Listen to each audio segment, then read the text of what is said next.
堆積した泥を除去して1年で大きく変わった地形。カメラが倒れかけるほどの強風。大量の魚が一気に回遊。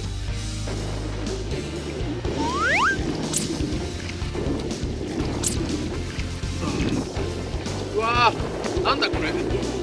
ヘラクビのリャンコだ。ってか太鼓あるな。おはようございます。 SBFJ 利根川です。この時期の利根川といえば行く場所は一つってことはありませんが、茨城県土浦市にある桜川と上備前川の合流地点。荷物を担いで竿を出す場所へ。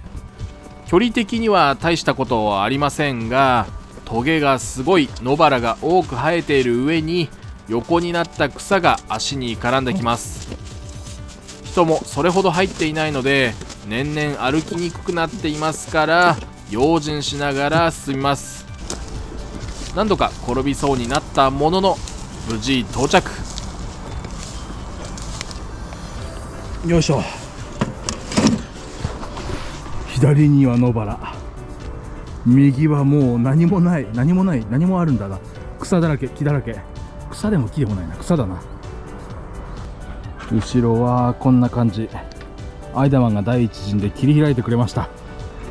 残りはまあ自分で鎌でちょっと整備します。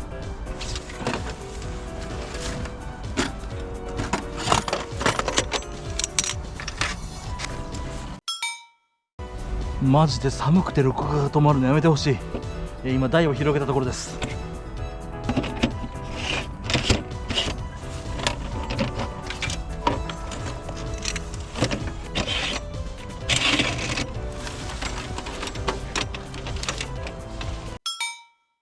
寒くてなのかビデオカメラが止まるんですよ。釣り台がとりあえず置き終わりました。残りの準備をしていきます。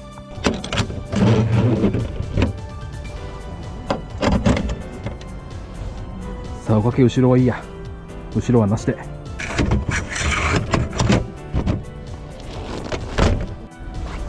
よし、台完成。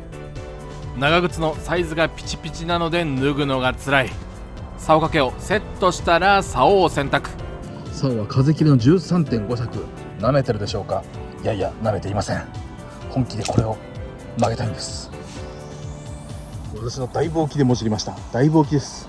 30、40尺ぐらいの竿があれば届くかもしれません。13.5 の仕掛けがない。13.5 の仕掛けがないので、とりあえず13で代用しますか。今日も花粉がぶっ飛んでいるらしいので、ベポタスチン花粉症の薬を飲みます。上備前川と桜川の合流地点の美味しい水。よいしょ。今年も濁っています。茶色いです。餌はグルテン式に芋グルテン。75の25でやってみましょうか。グルテン式を 50cc、 そして25、芋グルも25。コンパクトタオルを吸水。水は冷たいけれど、でもマシになった気がする。冷たさが。よいしょ。グッと。ゴミは必ず持ち帰りましょう。ということで、餌は水を100。ぐるぐるぐるグルテンぐるぐる。吸水。粉がちょっと残ってた。ハリスはこの前めちゃくちゃ巻きました。セスの6、7、じゃあ6、8、10。8、10はそのままですが、6と5を追加でだいぶ巻きましたね。なのでとりあえずセッサの6でいきますか。じゃあ1投目よろしくお願いします。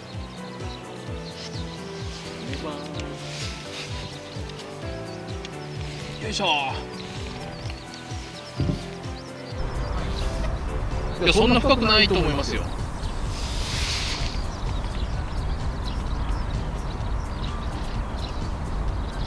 多分60、70くらいですかね。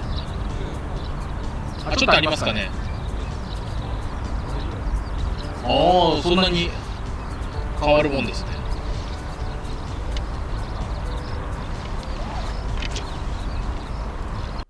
ここで先にスタートしていた平井さんが27尺のボーダレスを曲げた。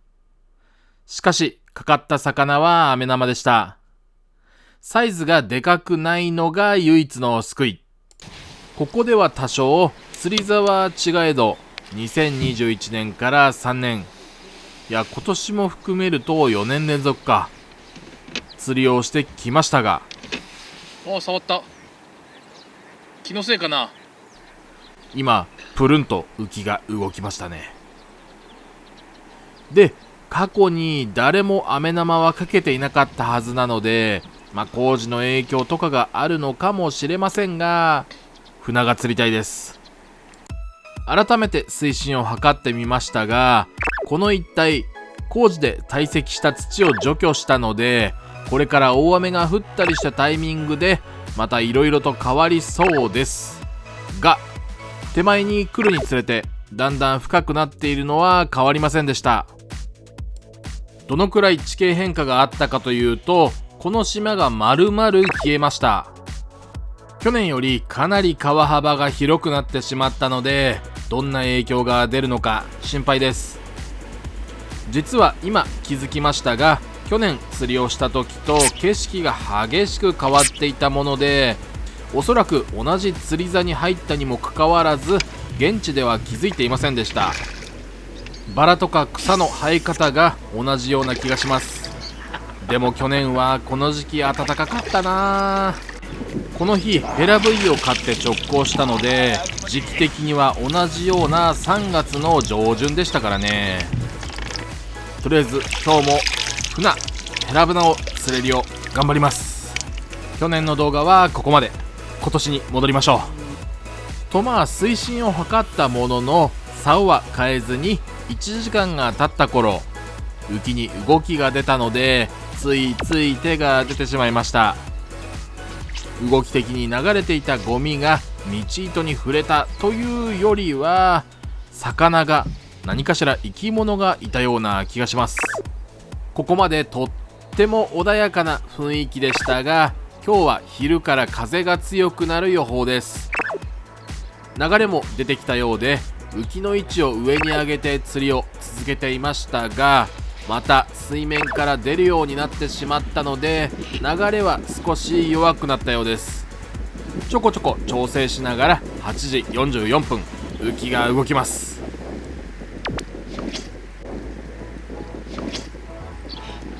あれは空振りじゃなくてもいい動きではないでしょうか。とはいえ何の手応えもないのが現実です。ですけどやっぱりいたんですね。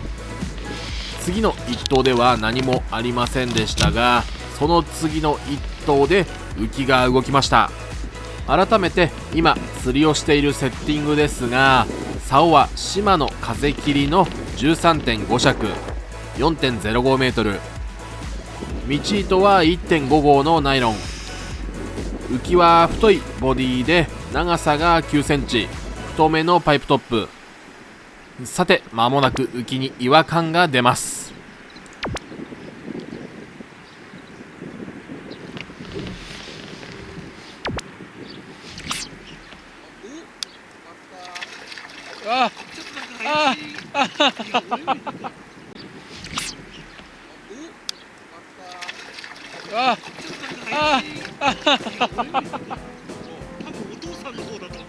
そうですね。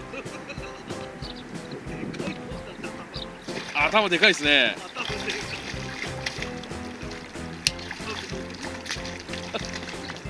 でも55ぐらいですかね。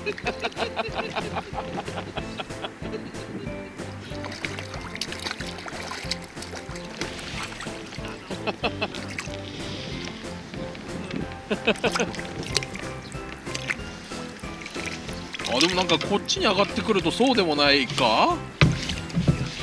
いや結構でかいですよね。推定50センチから55センチくらいのアメ玉さんですね。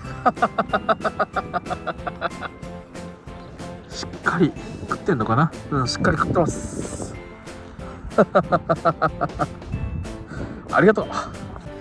今年はニホンナマズとアメリカナマズが多く釣れるのは暖冬のせいなんでしょうけど、今日は暖冬というのを忘れてしまうくらい寒い。ほっぺたと太ももを切り裂くような痛みが走るほど寒い。ヒートテックを履いてくればよかったです。さっき竿、道糸、浮きについてお話ししましたが、残りのセッティングはというと、ここは流れの強弱があって浅いので外通しドボンにしています。重さはナス型 0.85 をつけているので 3g ぴったり。この後浮きがどうなるでしょうか。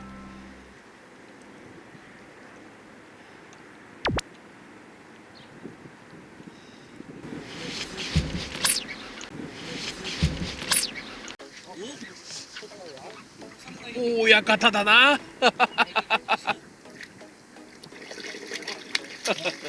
親方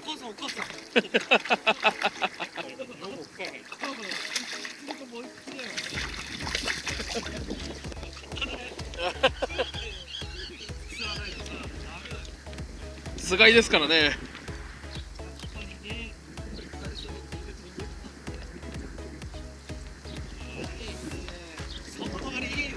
いや、いいっすよね。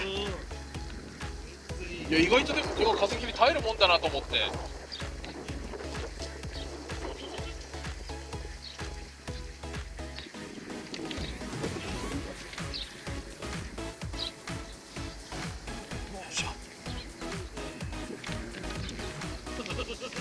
いしょ。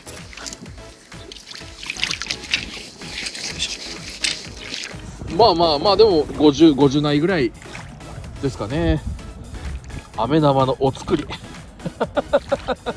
飴玉のお作りです。いや、また来てしまったか、飴玉。ここで朝ごはんではなく、今日も暗いうちにパパッと済ませていました。卵かけご飯風のおにぎり、デイリーヤマザキのコロッケパン。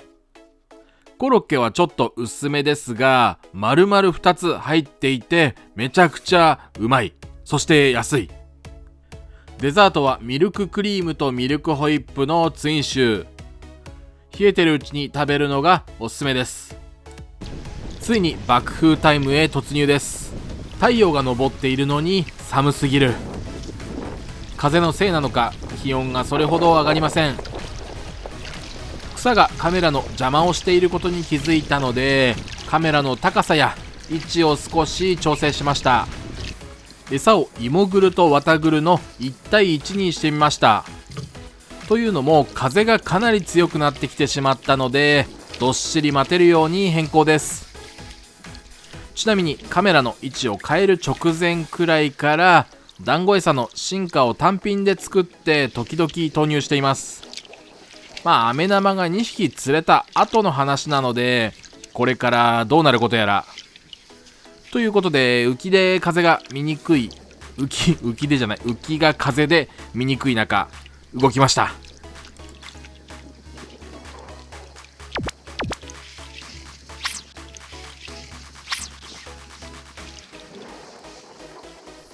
うわー、すっぽ抜けました。今のなんでしょうね。なんか重さはあったので生き物な気はするんですが、何でしょうか。針先を確認したら鋭さも残っていたので、そのまま次の一投です。私は釣り針の先端が大丈夫なのか確認するときに、昔ながらの爪に立てる方法で確認していますが、絶妙に判断できないときは指の皮とか指先に刺してみます。釣り場だと何も違和感なくやっていましたが、冷静に考えると頭おかしい行動ですよね。ここで浮きがフェードアウトしていってしまいましたね。静かに静かに右側へ行きました。取れていなかったのは利根川のミスです。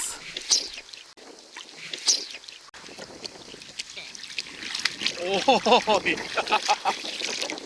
や、おじいちゃんおばあちゃんクラスがちょっとサイズアップしました。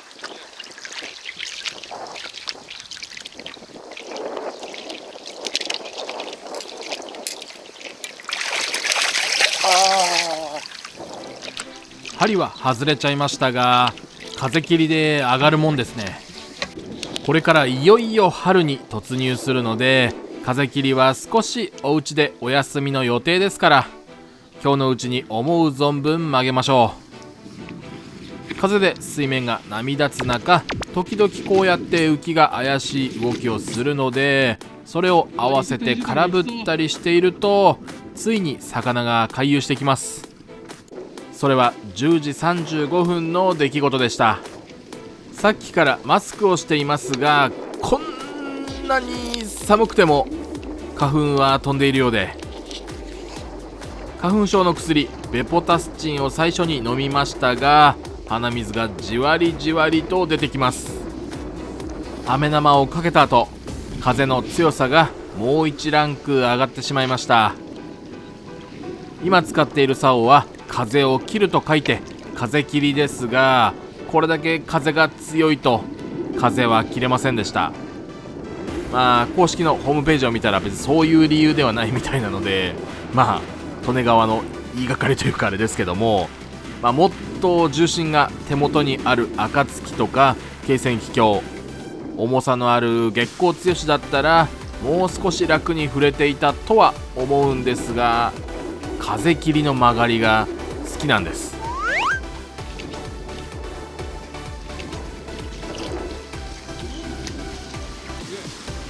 も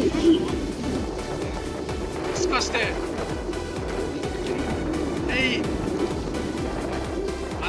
マブナっぽいような、いやそうですね、確定ですね。アッパーだ。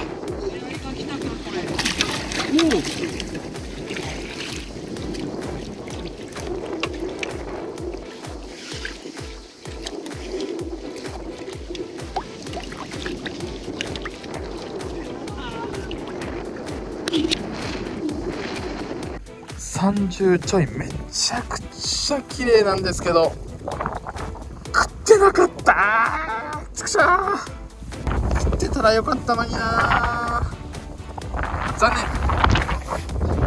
念。よいしょ、ごめんね。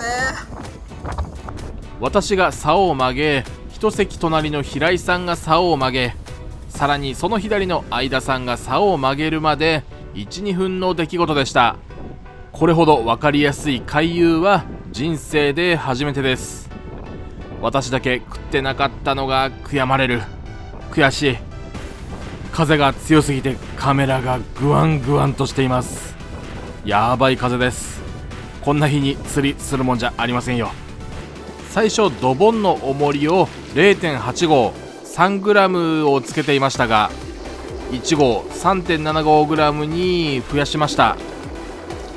それだってもうコントロールはあまり効かないので、アグラスタイルの釣り台ではなくまたぐスタイルの銀閣スリムを持ってくればよかったなぁと後悔しました。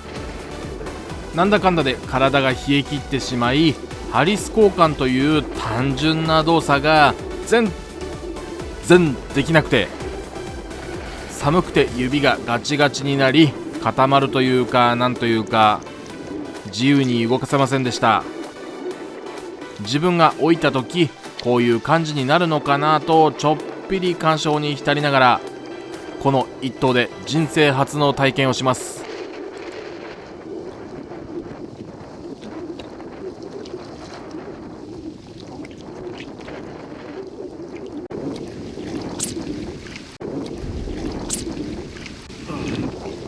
うわー、なんだこれ。なんか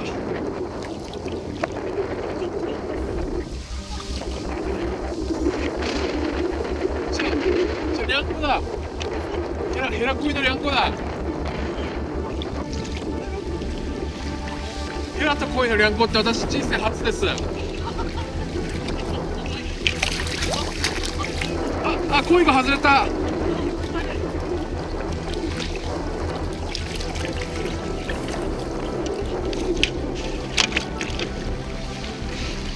食ってる。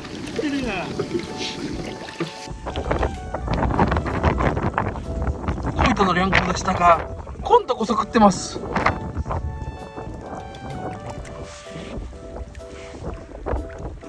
顎にがっちりかかってます。こうクッといってますよ。やったイ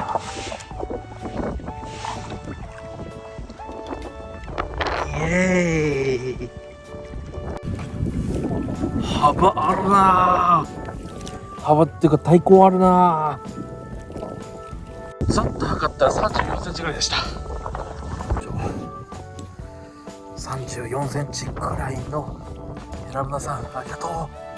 鯉とリャンコで鯉は外れたけど、すごかった。